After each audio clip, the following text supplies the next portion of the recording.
The patient had been on my caseload almost 3 weeks before she said the thing that made me stop typing mid-sentence. I work at a closed unit in North Dallas. I won't say the name of the hospital. If you've ever done a rotation on an acute ward, you know the layout without me describing it. Long hallway, magnetic locks on both ends, nurses' station behind reinforced glass, patient rooms branching off like teeth on a comb. The lights are the kind of fluorescent that hum if you stand still long enough. In April, the AC always runs a little too cold, because outside it's already climbing into the 80s, and the humidity is starting to sit on your chest before you even get to your car. She was admitted on the last Sunday in March. Acute psychosis, brought in by her sister after a week of what the intake called auditory and visual hallucinations, disorganized thinking, no clear trigger. No previous psychiatric history, no substance use on the tox, 34 years old. She worked in payroll for a school district. Nothing in the file suggested she was the kind of person who ends up on my hallway. I'll call her Corinne. That's not her name, but it's close enough. First time I met her, she was sitting on the edge of the bed with her hands folded on her knees, like she was waiting for a job interview. Clean hair, clear eyes. Not the picture you draw in your head when someone says, acute. She looked up, said, "Good morning, doctor," and asked if she could have coffee. That was it. No pressured speech, no word salad. If I hadn't read the chart, I'd have thought she was visiting someone. I did the usual intake. She answered everything in complete sentences. She knew the year, the president, why she was there. When I asked about the hallucinations, she took a breath and said, "I don't want to talk about that yet. I don't think you'd like it." Then she smiled, polite, the way you smile at a waiter who forgot your drink. I wrote her up as guarded but cooperative, started her on the standard regimen. Risperidone, low dose, titrated up. Group in the mornings, individual with me twice a week. Over the next 2 weeks she got, on paper, better. Sleep improved, appetite came back. She joined group. She did the coloring pages. The nurses liked her. One of them, a big guy who'd been on that unit for a decade, told me on a Tuesday morning that Corinne asked him if his daughter was feeling any better. He didn't have a daughter that anyone at work knew about. He did have one, actually, from a relationship in his 20s. He'd never mentioned her. He walked out of her room and stood at the station for a minute with his hand on the counter, and then went and got a coffee, and didn't say anything about it for a while. He told me later, in the break room, kind of laughing about it, but not really laughing. I wrote it down as a note. I did not put it in her chart. I told myself she'd probably overheard something. Nurses talk, patients pick things up. It happens. Except he'd never mentioned it. Not once. Not even at the Christmas party where people get loose. And Corinne had been on the unit less than a week. By the second Monday, she was helping in the day room, folding blankets, asking the older patients if they wanted the TV changed. The younger residents thought she'd been misdiagnosed. I let them think that. It's a useful lesson for later. The third week, she started to open up in session. She told me she'd been seeing people since she was 12. Not ghosts, she said, when I offered the word. She hated that word. She said the people she saw were solid, real, standing in rooms, walking on sidewalks, sitting in the seat next to her on the bus. She said she'd learned pretty young that if she pointed at them, nobody else saw anything, so she stopped pointing. I asked her what changed. Why now? Why the hospital? She said, "One of them looked at me. That's what changed." I asked her to explain. She said, "They never look at me. That's the rule. They're just there, going about their day, and I'm the one seeing them." Then in February, one of them turned his head in the grocery store and looked right at me. He knew I could see him. That's when I stopped sleeping. I nodded. I wrote. I asked follow-ups. Standard stuff. How often? Describe the person. What did you feel? She answered like someone answering a survey. Calm. A little tired. She kept looking at the corner of the room behind my chair. I didn't turn around. You learn not to. At the end of that session, she said, offhand, "You think I see hallucinations. But I see people who haven't died yet." I remember the exact way she said it. Not dramatic. The tone you use when you're correcting someone who's mispronounced your last name. Gentle. A little bit sorry for me. I put my pen down. I said, "Corinne, that's an interesting way to put it. Can you tell me more?"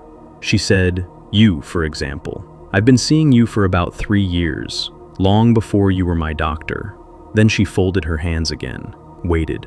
I finished the session on autopilot, reflective listening, validation without agreement, all the things you're taught. I closed the door. I walked to the station. My hand was steady on the pen when I wrote up the note. I put it in the language we use. Patient demonstrates systematized paranoid narratives with the treating clinician incorporated into the delusional framework. Recommend continued treatment, no change to medication at this time. Clinically, that was true. That's exactly what it was, on paper. A patient with fixed, false beliefs, incorporating me, her authority figure, into her private map of the world. Textbook. First-year residents get quizzed on it. April in Dallas gets these late afternoon storms where the sky turns the color of a bruise, and then nothing happens for hours. That's what the drive home was like. Sky like a bruise. I sat at a red light on Northwest Highway with my hands at 10 and 2 like a student driver, staring at nothing. I couldn't stop thinking about the way she'd said 3 years. Not a long time, not since before, a number. Specific, the kind of thing you say when you actually know. I live in a small house off Greenville, 2 bedrooms, one of which I use as an office. On the shelf in there, I keep a couple of old work things that don't really belong at the office and don't really belong on display either. A photograph from a conference in San Antonio, spring of 2019. A group shot taken at the end of a Friday session. I'm in the second row, on the left, next to a guy from Houston I hadn't seen since residency. I remember the day because it was the first time I'd worn contacts to a work event, and by dinner, my eyes were killing me. I don't know why I went to look at it. I hadn't touched that photo in a couple of years. I sat down at the desk and pulled it out of the frame, and I looked at the group. Then I looked at the background. You know how conference hotels are. There's always a wide lobby behind you, people walking through, the concierge desk, all of that. In the crowd behind the group, I could see maybe 15, 20 people, blurred, going about their evening. There was a woman about halfway back, standing still. Everyone else caught mid-step. She was standing still. I got up and got my reading glasses. I sat back down. I held the photo under the lamp. It was her. I want to be careful how I say this because I've spent enough time around psychiatric records to know what confirmation bias looks like. I know how the brain works. I know how badly it wants to close a loop. So I sat with it. I compared the face to the intake photo on my laptop. I looked at the eyes, the shape of the mouth, the way her hair fell. I told myself no, then maybe. Then I sat with it another few minutes. It was her. She wasn't looking at the group. She wasn't looking at the photographer. She was looking from about 30 feet back in a hotel lobby in San Antonio in 2019, directly at the second row on the left. At the guy who'd worn contacts and would spend the rest of the evening rubbing his eyes. I sat at that desk for a while. I don't know how long. The house is quiet at night, that part of Greenville. You mostly hear the AC and sometimes a car. I could hear my own breath, which is not something I usually notice. I put the photo back in the frame, face down. I put the frame in the desk drawer, on top of my work journal, the one I keep for cases I want to think about later. I closed the drawer. I didn't open it again for a long time. The next morning I went in and did my rounds. Corinne was in the day room, working on a puzzle. She looked up when I came in, smiled the same polite waiter smile, and said, "Good morning, doctor." I said good morning back. I asked how she'd slept. She said, "Better than you, I think." I laughed a little, because that's what you do. I made a note in the chart about affect. I titrated her meds up a quarter. I did everything by the book. She was discharged 4 weeks later. Improved. Insight partial. Follow-up scheduled with an outpatient provider I've never met. I've thought about pulling the photo out, to look again, to make sure. I haven't. The building on Fremont was on my list the second week of June 2021, and by 2 that Wednesday afternoon I was already an hour behind. That's how it usually goes in June in Baltimore. The elevators are half working, the stairwells smell like hot metal, and every second tenant either isn't home or wants to argue about something the landlord's supposed to fix. I'd been doing housing inspections for the city for about 6 years by then. Most of it is boring. You check the smoke detectors, look for leaks under the sink, ask if the heat worked last winter, write it down, move on. Half the units you inspect, you're in and out in 9 minutes. People know the drill. That day I had 14 units on the list, and it was already 91 degrees outside. I remember because a woman in 3B kept telling me her AC unit was leaking, which wasn't technically part of the inspection, and I stood in her kitchen sweating through my polo while she explained it 3 different ways. I got up to the 6th floor around 3, apartment 612. The name on the sheet didn't ring a bell. No history of complaints, no prior violations. That's usually a good sign, means the visit will be short. I knocked, waited. Knocked again. The door opened maybe 8 inches at first. A man looked out through the gap. Late 50s, thin, glasses, gray hair cut close. He was wearing a long sleeve button-up in the middle of a heat wave, which I noticed but didn't say anything about. People are private about their skin. Could be anything. City housing inspection, I said. You should have gotten a letter last week. He nodded and opened the door the rest of the way, stepped back, didn't say hello, didn't say come in, just moved aside and let me pass. I've had worse welcomes, so I didn't think much of it. Then I walked into the apartment and stopped. It was dark, not dim, dark. Every window had heavy curtains pulled all the way across, and the curtains were doubled up, one layer on top of another. The only light was coming from lamps, and every lamp had a piece of thin white cloth draped over the shade. So the light came through soft and flat like an overcast sky through a bedsheet. The second thing I noticed was the plants. There were plants on every flat surface, plants on the coffee table, plants on the kitchen counter, on the top of the refrigerator, on the little half wall that separates the living room from the kitchenette, plants on the floor in a line along the baseboard, plants on the windowsills behind the curtains, which is why the curtains bulged a little, plants on the top of a bookshelf, hanging from a hook in the ceiling, sitting on a folded card table in the hallway. They were normal plants. That was what threw me off. I'd been in units before where somebody was growing something they weren't supposed to, and you know it right away. There's a smell. There's foil on the windows. The lamps are wrong. This wasn't that. These were pothos and spider plants and little herbs, and a couple of small ficus trees and something in a pot that looked like a tomato that hadn't fruited yet. Kitchen stuff. Grandma stuff. Just a lot of it. You growing? I asked. It came out before I could soften it. Yeah, he said. I grow. His voice was flat, no defense in it. He walked past me to the kitchenette and turned on the tap, filled a plastic watering can, didn't look at me while he answered. Nothing you'd care about. You can check. I did check. I had to.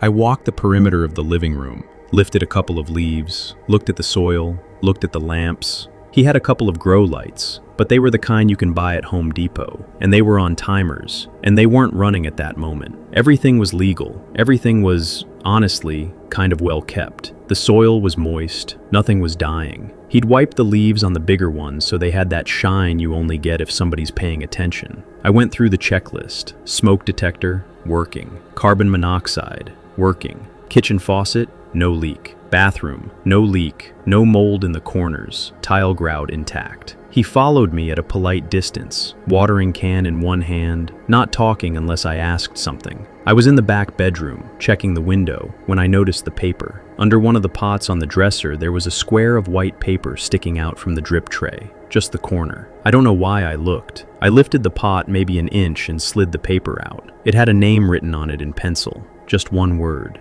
Denise. I put it back. Then I looked at the pot next to it, same setup, little square of paper under the tray. I tilted the pot. Robert. I stood up straight and looked around the room. Every pot in the bedroom, every one, had a piece of paper tucked under it. I could see corners of them now that I knew what to look for. Some were more yellow than others, older. Some looked freshly written. I walked back into the living room. Same thing. I checked the coffee table, the windowsill behind the curtain, the shelf. Every pot, every one, little square of paper, a name. He was in the kitchen, watering a small basil plant with the kind of patience most people don't have for their own kids. "Hey," I said. I kept my voice easy. "Can I ask about the labels?" He looked at me. He didn't tense up. He didn't look guilty or caught. If anything, he looked a little relieved that I'd asked, like he'd been waiting to see if I would. "Each plant is somebody," he said. "As long as the plant is alive, they're okay." I stood there for a second. "Okay," I said, "because what else are you going to say?" He put down the watering can. He walked over to the coffee table and pointed at a pothos with long, trailing vines. "That's my mother. She's in Georgia now. She doesn't call much." "That one," he pointed at a spider plant on the half wall, "is my brother. He's in Jessup." He said it plain, no shame, the way you'd say your brother lived in Towson. "The tomato is the woman across the hall. She had her knee done in April. The little basil is the guy downstairs. He drinks." He kept going for a minute. He didn't name all of them, maybe 15. He didn't seem to be showing off. He was just answering the question. When he ran out of ones he wanted to talk about, he stopped and picked the watering can back up. I stood there with my clipboard in the doorway between the kitchen and the living room. There's no line on a city housing inspection sheet for what to do with that. There's a line for smoke detectors. There's a line for pest activity. There's no line for a guy who's turned his living room into a garden of people. Nothing in the unit was in violation. Nothing was illegal. The plants weren't blocking egress. The wiring on the grow lights was fine. He wasn't hoarding. The place was clean. The floors were swept. There was no smell besides soil and green leaves, and the faint chlorine of city tap water. I wrote it up as a pass. Signed it, tore his copy off, handed it to him. "You take care," I said. He nodded, took the paper, set it on the counter without looking at it, and went back to watering. I didn't tell anyone about it for a while. It didn't feel like the kind of story you tell at the office. Guys I worked with, they'd have made it into a bit, and I didn't want it to be a bit. I don't know why, I just didn't. That summer, I caught myself watering the little jade plant on my own windowsill more than I used to. I hadn't thought about it in years. It had been my ex's, left behind in a box of stuff she never came back for. I don't know what made me start remembering to do it. I didn't put anybody's name under it. The following December, I was back on Fremont for the next round. Different building on the list mostly, but 612 came up again. I stood outside the door for maybe a minute before I knocked, long enough that I could hear a radio through somebody else's wall, playing an old Ravens game on a delay. He opened up faster this time, recognized me.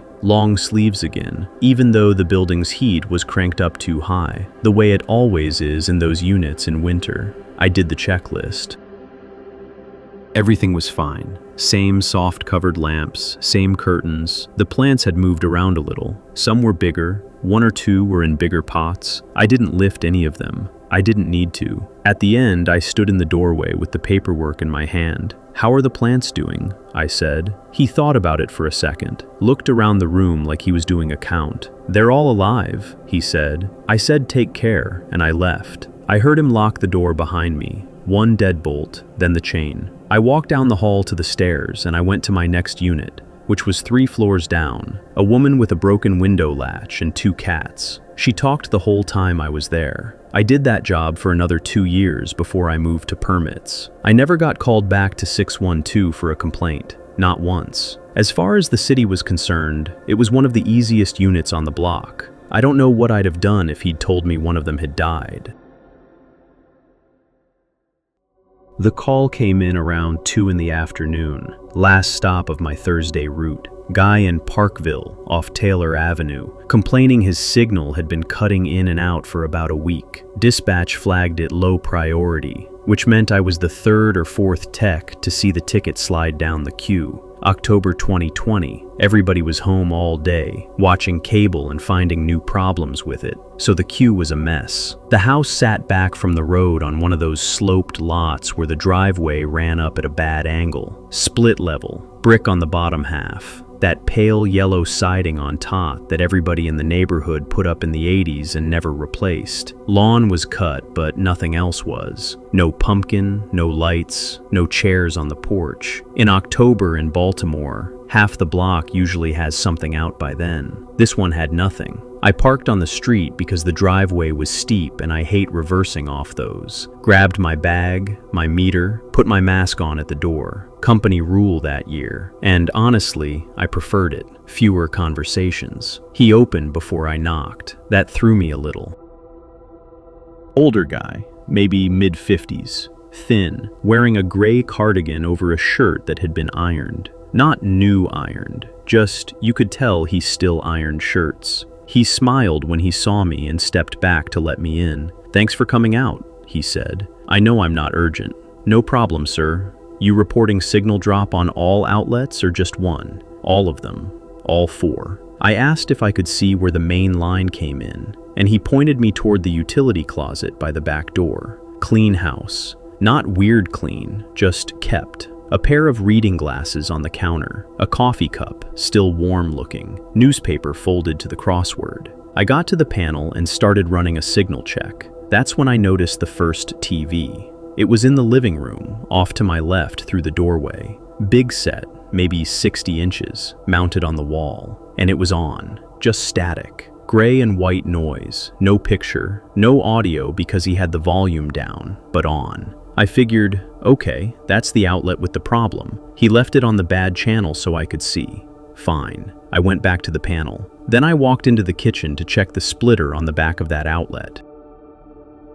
There was a small TV on the counter, one of those under-cabinet flip-down units. Also on, also static. Same channel, or same non-channel, I should say. Same gray noise. I said, "You want me to check that one first, since you've got it on?" He was standing in the hallway watching me. He said, "They're all like that. You don't need to change them." I nodded and went to check the bedrooms, because that's how you trace this stuff. First bedroom, small TV on a dresser, on, static. Second bedroom, bigger set on the wall opposite the bed, on, static. There was also one in what looked like a home office, a little flat panel propped on a stack of books. Same thing. That made 5, not 4. But I didn't count out loud. Every single one, gray snow. Every single one at about the same volume, low but not muted. If you stood in the hallway, you could hear all of them at once, a soft hiss coming from every direction like rain that wasn't quite rain.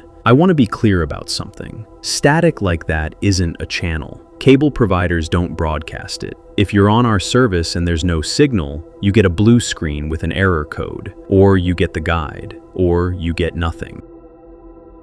Analog snow on a modern cable box in 2020 means somebody has actively disconnected the input or set the TV to an antenna mode with no antenna. You have to work to get that picture. You have to want it. I came back down and started running my meter on the main line. Signal was low, but not dead. Splitter looked older than it should have been. Corrosion on one of the ports. I told him I'd replace it and check the drop from the pole. "Take your time," he said. While I was crimping a new connector, he asked if I wanted water. I said no thanks, still on the clock. He nodded and stood there. Not close, not hovering, just present. Hands in the pockets of the cardigan. He said, "You noticed the televisions." I said something like, "Yeah, I did. Is that how you like to watch?" Trying to keep it light. He gave a small laugh, not a real one, more of an acknowledgement. "I see better this way," he said. I didn't know what to do with that. I said,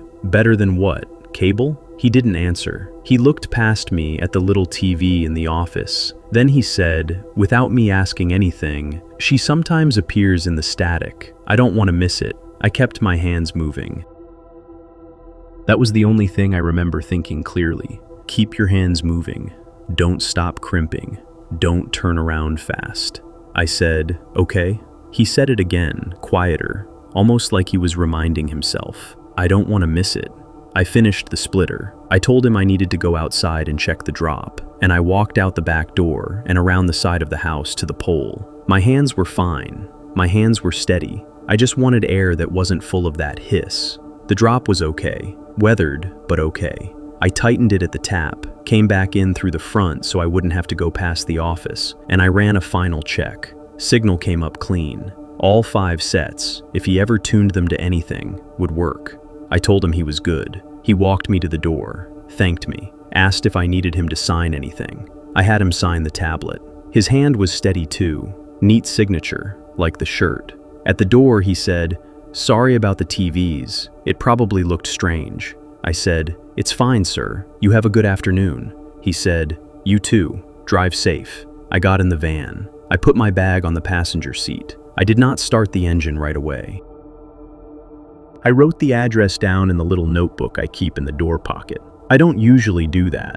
I put the ticket number next to it. Then I sat there with my hands on the wheel. There's a database our company shares with the county, public incident records, mostly for tech safety, so we know if a house has had break-ins or fire calls before we go up to the door. You're supposed to check it before a call, not after. I hadn't because it was a signal ticket in a quiet neighborhood. I checked it in the van. The address had one flagged incident, 2 years and 1 month back, EMS call. The notes were short, the way they always are on the public side. Male resident, adult, reported his wife unresponsive in the home, transported. There's a second line for outcome, if the county updates it. This one was updated. Deceased at hospital, same day. 2 years and 1 month. I sat there and I looked at the house through the windshield. The porch light was on now, even though it wasn't dark yet. Through the front window, I could see the flicker of the big set in the living room, that gray, shifting light on the ceiling, moving the way water moves.